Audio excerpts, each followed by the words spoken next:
Well, the widest title for the project is Transform, and we're looking at transformation in lots of different ways. We're here to transform a building which we've found into an arts venue from scratch. So we're taking over an old building which used to be the Scar Centre, and we're now calling Warehouse 18 and turning it into something which hopefully can have a life after we've gone as well.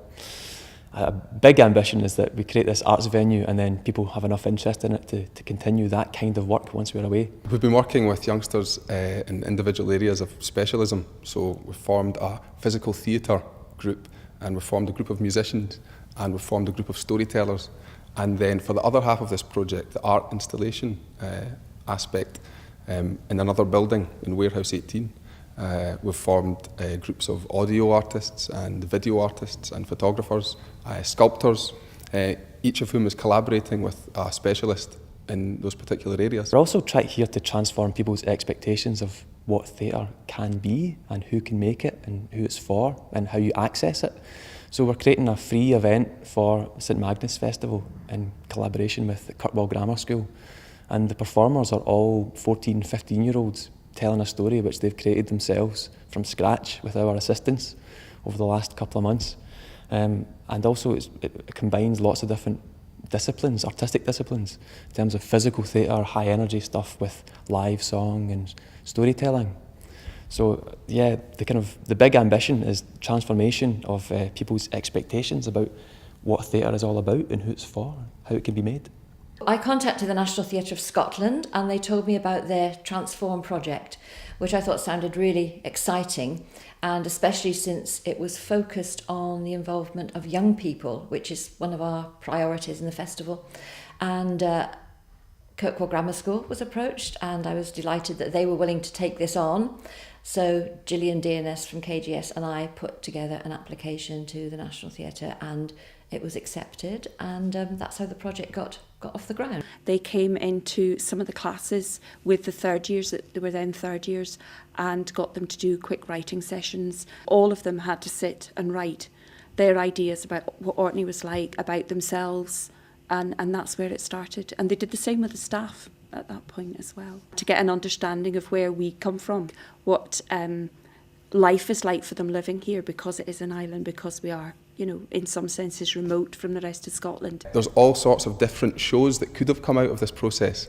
This is the one that we've arrived at, and there's all sorts of different pieces of art that could have been created for the installation, and the stuff that's there is the right stuff to have been created for this moment. But there's been such an outpouring of creativity that we would hope that continues to spill out, and people use the momentum of this short-term project to continue creative inspiration in all sorts of areas. Well, they've created this character that we're calling Sole Fidliter, imagining that one of them told us that Sole might mean stranded as an old Norse word. So her name is Stranded, Find Later. And it's a story about someone being on the brink of becoming, entering the adult world really, and going on an adventure, an Arcadian kind of action adventure of running away from home and learning how to become independent, and kind of dealing with all the things which are in this person's life which get in the way of her feeling herself and about having her own space within Kirkwall, within the place where she lives. Her mum's died in a car crash when she was 4, and the only place she remembers her mum is the old Scar Centre. And then just kind of going through like adolescent, teenage living, like she's not really got many friends, but she finds this one place in Kirkwall called the Scar Centre that she can reminisce and like her memories of when her mum was alive, and it makes her feel at home. So she tells her dad that she's going out to do maths homework, but she's actually going to the Scar Centre. It's really a story about someone running away from home, going missing, people searching for her, her finding, getting herself rescued by a kindly old man who has his own life adventure to share with her, and then going on the kind of final part of their mission together. She kind of gets onto this island in Orkney, and I think it's based on Shapinsea or Eaglesea, and this old man takes her in and rescues her and brings her back to Orkney. I'm delighted with the work that they've put into it in terms of the story that they've created with us, and also in terms of the style of how they've presented it. Our movement director, Simon Pittman, has just said that this is the best group of 14, 15-year-olds that he's ever worked with in terms of the things they've been able to achieve physically. It's not dance at all. No. It's like, if we ever come up with the word dance, Simon's always like, it's not dance, it's physical theatre or movement. Personally, as a boy, I thought it was going to be very orientated towards females, and I thought, well, that's not going to be for me. But some of my other friends were doing some of the other boys, and I thought, well, it could be quite a good laugh. There's one bit in the script where the main character, Solly, jumps off the ferry, and we started off just going into 3 groups, and then you'd choose one person, like normally the lightest or the smallest, and get them to just like be lifted really slowly off the ground. And we did it in slow motion to make it look like she was like on the sea, and it worked really well. And while she was falling, like they would sculpt her as if she was on, like, standing on the edge of the boat, just about to fall. And the first thing we did, we got into partners and we just started practicing like basic lifts, just like bending your legs and keeping your head up so you don't hurt your back, and just like working on from there to get the lifts really good and fast. And then we put them into some pieces. And you'd think the person lifting would have to be the strong person, but it's not always that. It's usually the person that's being left that has to use their strength and like keep their strength on that person to be lifted. It's just teamwork is one of the main things of it. Working in groups and working together. We're all working at the same time, using our peripheral vision, and we're sitting in a line to just keep an eye on what everyone's doing. We've all learned this move, so it took maybe about a day, and then we can all move at the same time, and then really pay attention to this book, open it and take a good look at it, as if we really feel strongly about this book. And that's how it all came together, and it's really worked really well, I think. It's all quite mysterious and slow, so like this book, just like the importance of this book. It's not like supposed to be miming what she does.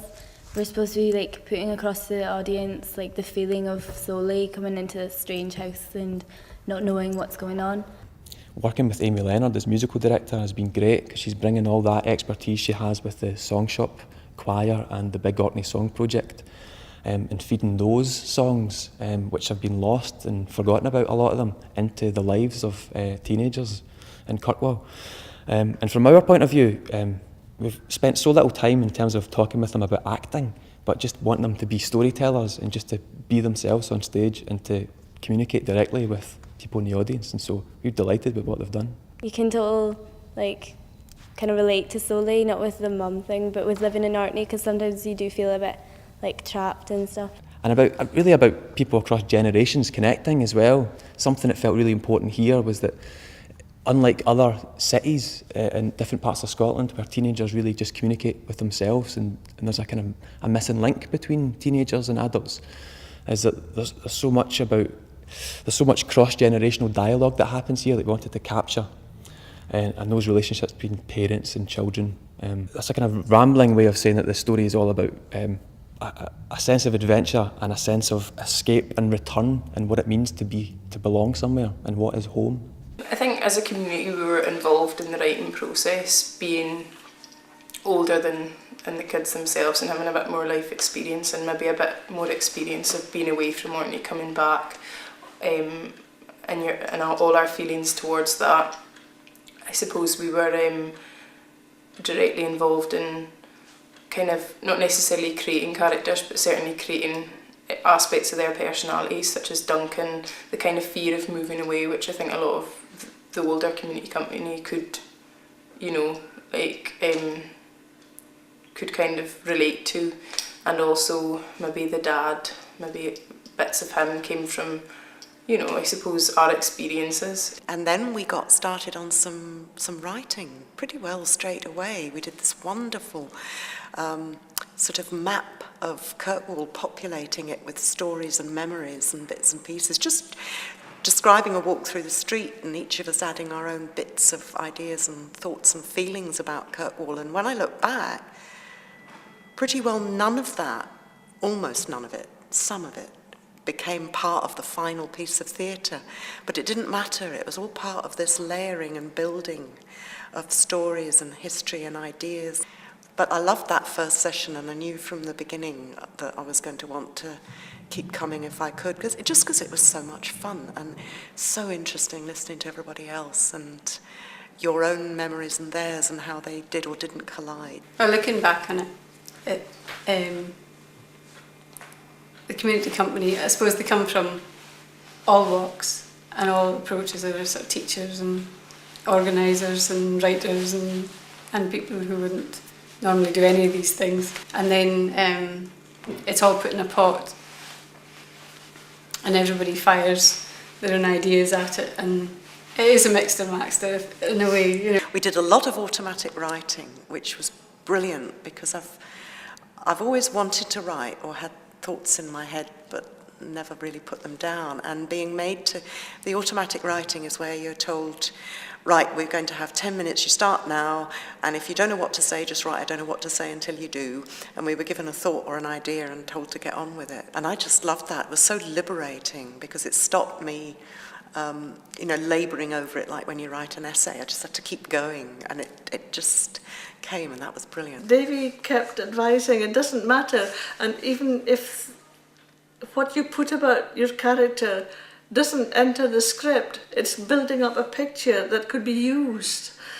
And I noticed that my character, who was the estranged woman, didn't actually get used for herself, but I noticed that she'd been transformed into Duncan, and so a lot of my ideas and even what would be put in the installation, which we'll maybe talk about a bit later, came into it.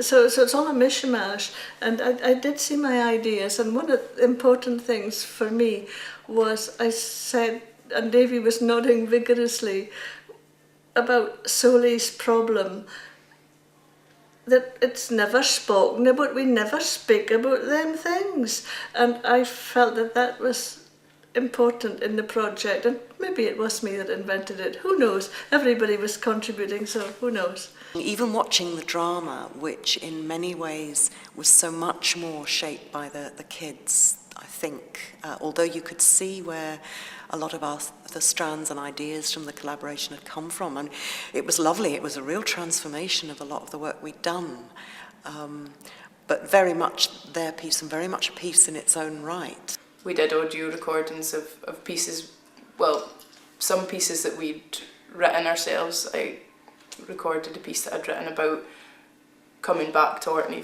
after having lived in Glasgow for 6 years. But other people read bits of writing that weren't necessarily obvious to them. I think Muriel read out a piece of music about kind of like death metal and stuff, which was really interesting as well because it was kind of like mixing the two groups together, people, the community company reading pieces that school kids had written. One of the things was a nice wee article written by a girl from Bangladesh, and I knew when we read it in the group, I said, that wee lassie knows how to write a thing or two. It was comparing Bangladesh and Orkney and the value of sunshine in both the places, and I got invited to say this in audio, and I was awfully touched to see it in the installation with the wee girl from Bangladesh, his photograph and my voice going on. And believe it or not, you maybe think I'm gabbling now, but it sounded really good. Because I was involved in the writing side of things more than it made me kind of point at me a bit in that it's an approach that I put aside, and there are things that I can shortcut visually because I'm well practiced at it and it's what I do naturally, but this made me think about things from another point of view, another way of gathering elements, if you like. And it's something I probably could do, but you get very lazy about producing or being creative, I think, when you're trained in it, and you kind of fall back on the things you're happy with. So it takes you out your comfort zone. So it does make it look at yourself and how you express yourself. Yeah.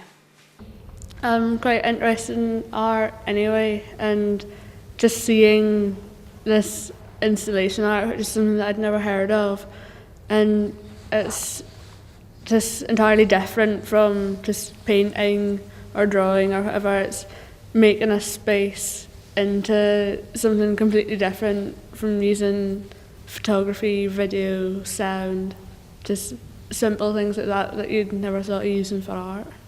Installation was something completely new to me, really. I've not really seen or been involved in anything like that, and it was the most baffling bit at the beginning. We were all going, oh, what's an installation? How does that work? Oh. We were going to be transforming an area with sound and video and photography in Kirkwall in a disused building. Well, the Scarce used to be an old warehouse and a shop and just lots of things at various points. It was so strongly a memory of the shop that it had been for me, and lots of but gradually it did transform into something else, both taking its history with it, not only the shop but the other things it had been, but also what it had become imaginatively for us as part of the work we'd done. When we first went into the building that was to be used for the installation, we were given the task of recording the building through photographs. Most of the pieces of the building weren't accessible to the public because they weren't particularly safe at this point. So we went and explored them and took photographs and took notes of just recording how the building might have been used and the remnants of what had happened there. There's little labels and artefacts and bits and pieces. And some of the photographs were used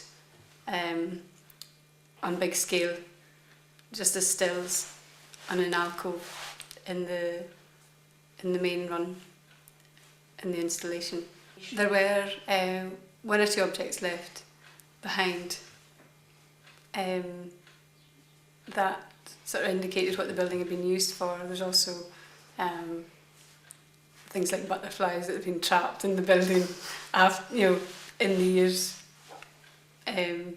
intervening. So, there's just little records of use, like cashier stamps and pair of wellies and all sorts, labelling, things like that. But just put together in a corner as a record and a sort of nostalgia trip, I suppose, for some people coming in. Some of the really exciting parts have been about teaming up groups of Orcadian youngsters with Orcadian artists, either from Orkney living elsewhere or currently working here. People like Anne Bevan, a sculptor of some repute who teaches in Edinburgh. We've flown her in to work with groups of teenagers here in Kirkwall, creating really exciting work. And a photographer, Alistair Peebles, who's been introducing some quite off-the-wall photographic techniques to us and to the young people. So it's been a real, as well as working towards these two end outcomes, an art installation and a performance, the whole process has been a real factory of creativity. It's been really exciting.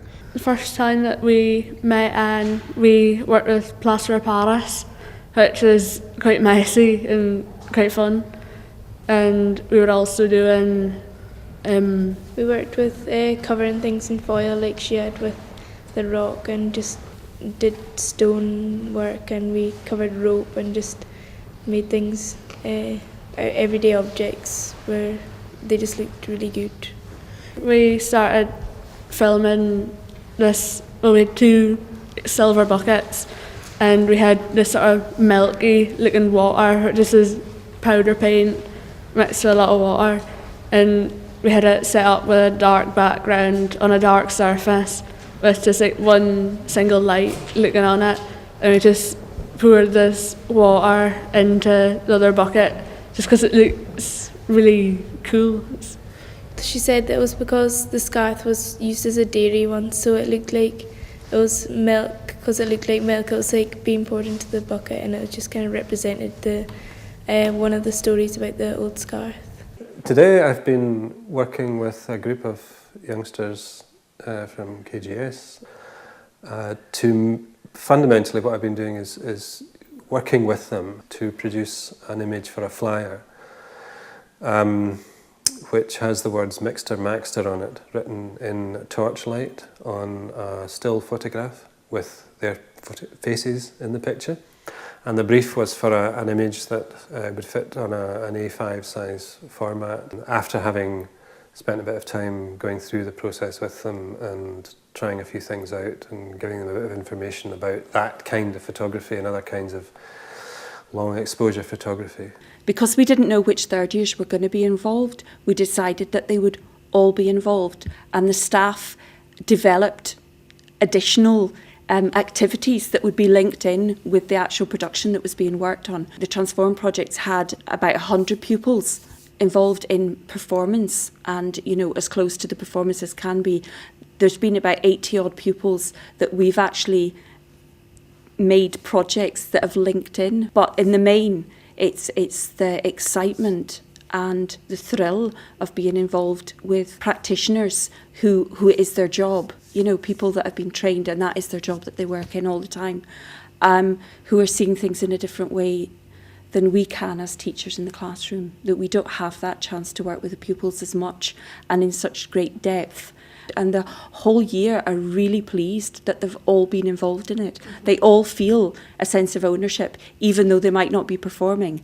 They feel involved, which I think is fantastic. But they've all read the script and going, oh yeah, I can remember we had a discussion and it involved that. Even though they might have been making light boxes for the installation artwork, they've not been performing, but they go, yeah, I was involved in that, I helped out with that. The first video workshop that we did was in the Scar Centre. We set up the camera on a tripod in just one place and we didn't move it. And we had people coming in and out of shot, running, spinning, things like that, and then we went to editing the clips. We took the whole clip and split it up into sections that we liked, and then we put those sections into a timeline, and then we cut them and just made them more transparent and just to make it look more like ghosts, and it looked really good at the end. Yeah. The most recent bit of filming that we did was we were filming Soli, who's the main character. We were filming her journeys from her house to the Scar Centre and from the Scarf down to the pier and onto the boat. We first got the ideas for the journeys from reading the script. Just in the first part of it says about these journeys that she's taken. So we decided that because she was kind of sneaking out, she told her dad she was going somewhere else, so she wouldn't be taking the most direct route. She would be trying to go through different alleys and stuff, just make it a more interesting journey. I really enjoyed the running shots because it's just something that you never get to do usually, and with just the equipment, it's you never get to use things like that just because of the cost. And I thought that the editing process had been quite a long, boring, drawn out kind of thing, but it really wasn't. It's a lot easier than I thought it would be, and you can do so much with the clips. For the beginning we had some introductory course kind of things where we started looking at other pieces of like art where you had headphones and you walked around an ordinary space, and the headphones made it different by putting in sounds which you wouldn't normally hear in that sort of place. When we're listening to the recordings by Errol, who used to work there, we noticed that he said about these numbers that were on the floor, and that they were used for like measuring cable and stuff, and we thought if we could use these numbers for something. There's 20 numbers. So what we did later was we took a trip down to Warehouse 18 and we were standing on each of the different numbers and just writing down what we could see, and then we came back to the school and we started writing our own. The things we saw were things that didn't just stick out right away. They were like unnoticeable, and then we described them so you would notice them. Like, we didn't just pick out, say, a window because anyone could notice that. We picked out things that you wouldn't really notice as soon as you went in the building. There would be one number, and then the next person would say, now I'll go to number 6. And then when somebody had finished explaining that, you would go to the next number. We used our voices to instruct you where to go, and we wrote and recorded our own stories. I picked number 11, and it was about a robber was getting chased one day, and he put a hid a diamond behind a pipe. And my audio piece takes you through, and you got to try and find it, and then you got to look at it and put it back, and then I direct them to the next number. Now walk down to number 11.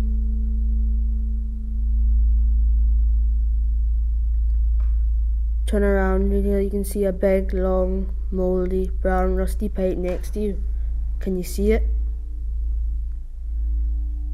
Now look and feel with your hands for a small box hidden behind the brown water pipe.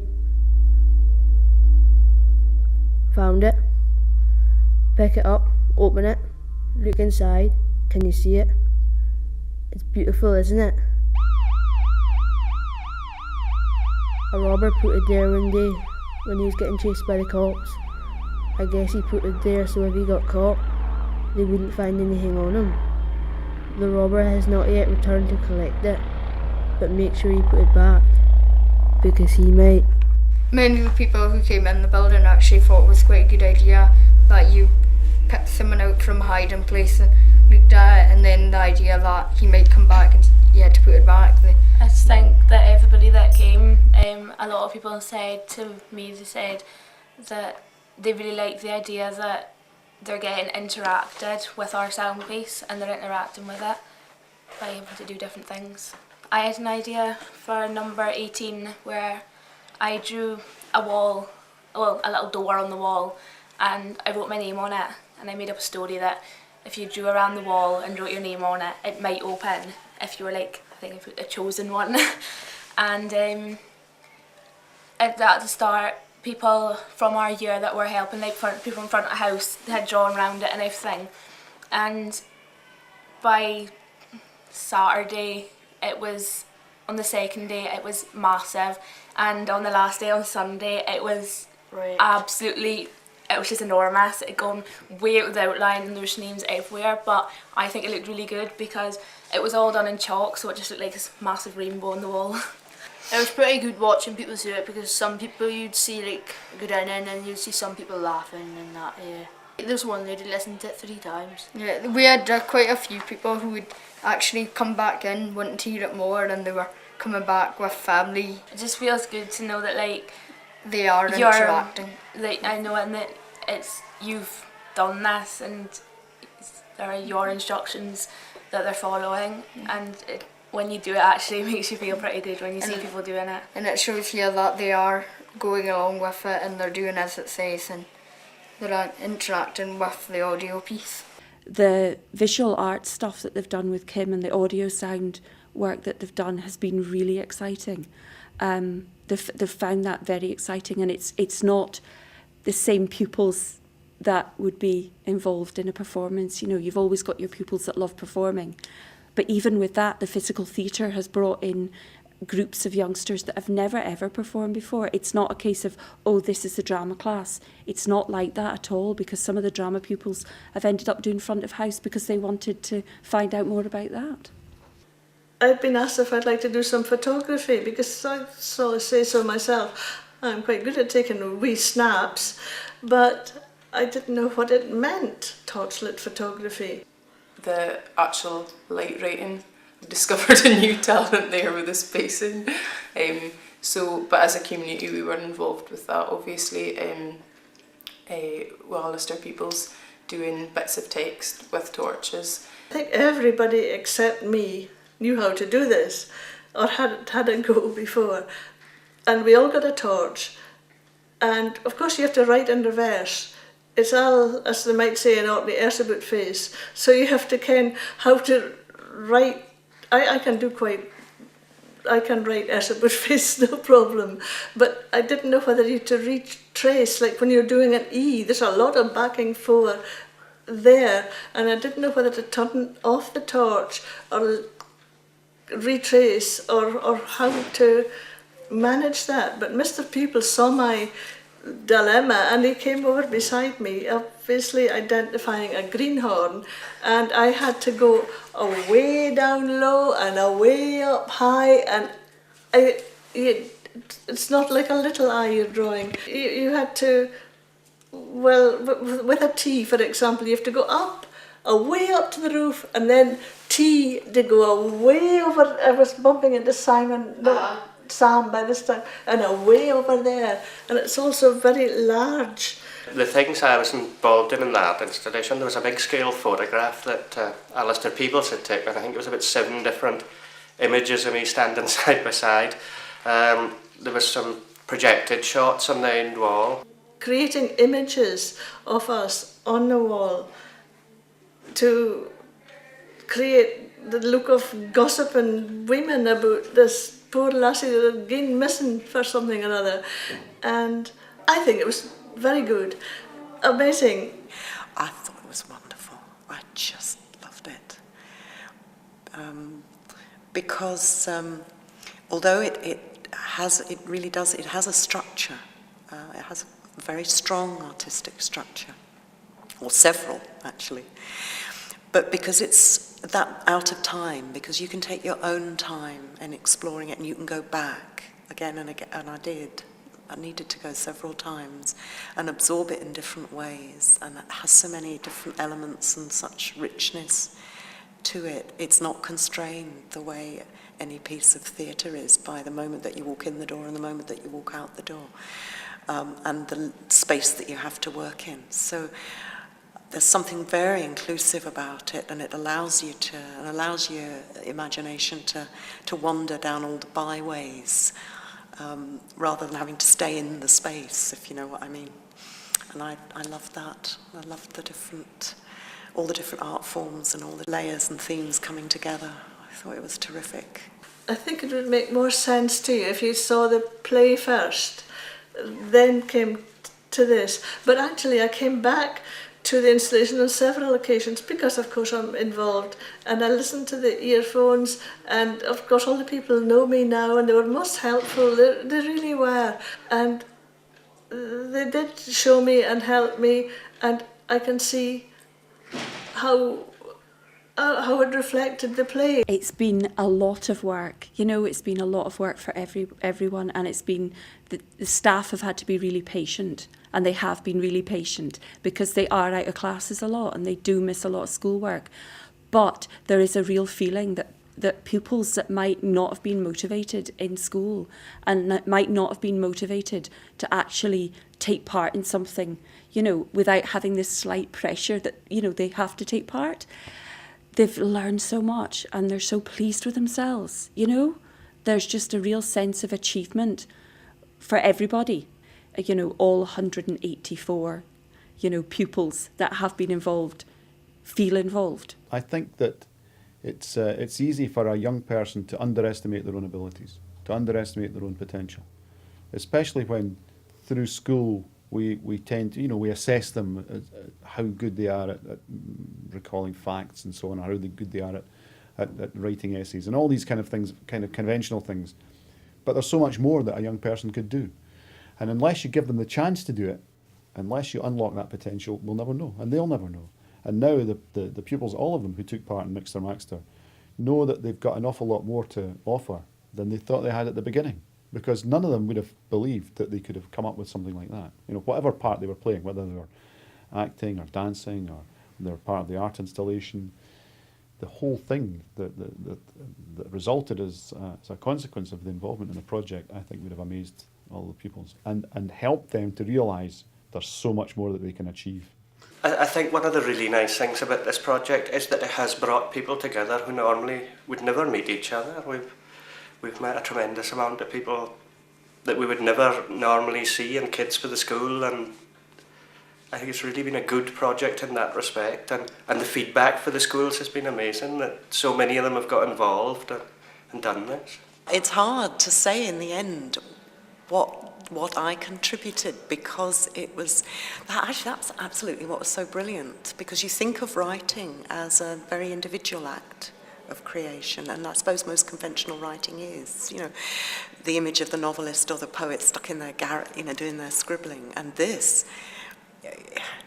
was so much a collaboration. So although in the end one of the pieces that I wrote got projected on the wall of the installation, and I was kind of shocked and very chuffed to see it there, but it wasn't really mine anymore, and it wasn't only mine anyway, because it was something that had come out of all this conversation that we'd been having. So it's not one person's work, there isn't a single ownership of it, and the ownership isn't only in the end of the, I don't know, what were we, 6, 8, 9 of us that stayed to the end carrying on putting things in. It's also of the ones that were there right at the beginning and never did carry on, because they were an inspiration too, or bits of their words or bits of their ideas are in there as well.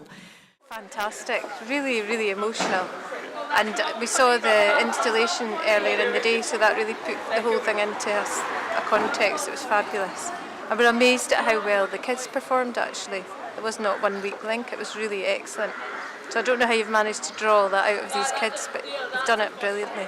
I thought it was great, really good, very enthusiastic they were. And I love the way they well ran. done. Yeah. They had the most wonderful feeling and energy in their running, which I really did enjoy. And I thought the way they ran with the seats, the chairs, it was very, very professional. It was very good indeed. I did enjoy it. The whole set in the installation piece this afternoon was the sort of creative, imaginative bit, and then here you had to kind of bring that with you. It's good. And I think it was in my head all the time that we were watching it, so it was excellent. I thought it was absolutely fantastic. They were really great, and they moved so fast, they were together, and I understood most of it, although some of the accents were hard for somebody who doesn't come from Orkney to understand, but I got the story. The story was really, really clear and moving, actually, really moving. When I first went to the installation, wasn't sure what to expect, and spent a lot of time in there, and there was one point where I was standing beside a pillar listening to somebody tell a story while watching the beautiful imagery on the wall with the music underpinning it. And I actually went, I live here. And became quite emotional. And it was lovely. And everything fitted together perfectly, which was wonderful. The one led on to the next, led on to the next. The kind of like the history, the today, kids. And do you know, it just all went together into a beautiful Mixter Maxter. I just thought it was absolutely amazing how the young people were acting and how concentrated and focused they were. I thought it was really, really good. We thoroughly enjoyed it. And I like the idea that the main character changed all the time. It was not always the same person, so that was delightful, really delightful. I liked the bits where there was funny lines. Also, the little sly bits where they just handed the microphone to each other. I like the way they didn't step on each other, like as far as like upstaging and things like that. And I thought that you could tell the camaraderie of the whole outfit. Blown away, absolutely fantastic. The young people have just worked so hard, and the combination between what we saw today, this morning, and also the event tonight ties in so well. And the energy, the enthusiasm. I think the maturity that you see young people doing, it just shows that there's a lot to be said for making sure that events like Transform go throughout the country and continue to do so. A brilliant performance from all the kids. Yeah, and everybody that was involved, just brilliant. I thought the performance was excellent. I thought the children were so enthusiastic. I thought they were so focused on what they were doing. The improvisation and acting was terrific, and the music was absolutely fantastic. Really enjoyed it. I thought it was fantastic. It was absolutely great. They were all incredibly good. The energy was just brilliant, and the acting, the singing, the story, it was wonderful. I worked a bit on it at the school, but not on that bit, so I hadn't seen any of that before, and I just thought it was really, really excellent. I thought it was brilliant. I thought the kids performed really well. They were totally focused, they were totally involved. The story was really moving, and the little touches like the seed coming from the main group out to the audience just moved me completely.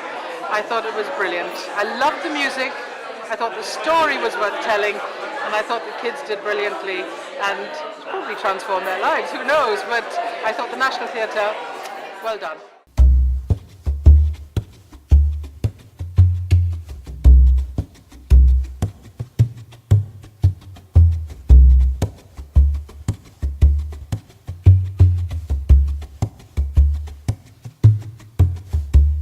Come hoist away the mainsail and up with the jib.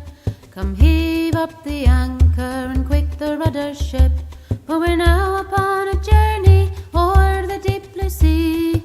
Winds blow fair, for there's none so bold as we. Our craft upon the oceans that bound our seagirt isles, we guide with skill and daring where nature seldom smiles. And amid the shoals and skerries, O steersmen guide our way. Winds blow fair, that there may be no delay. Away to our fishing grounds upon the broad deep sea, where loudly blow the stormy winds, the ever, ever free.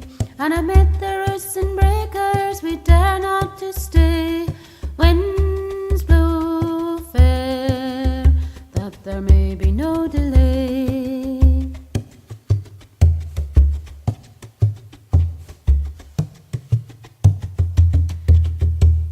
Now down with the mainsail and boys take in the jib.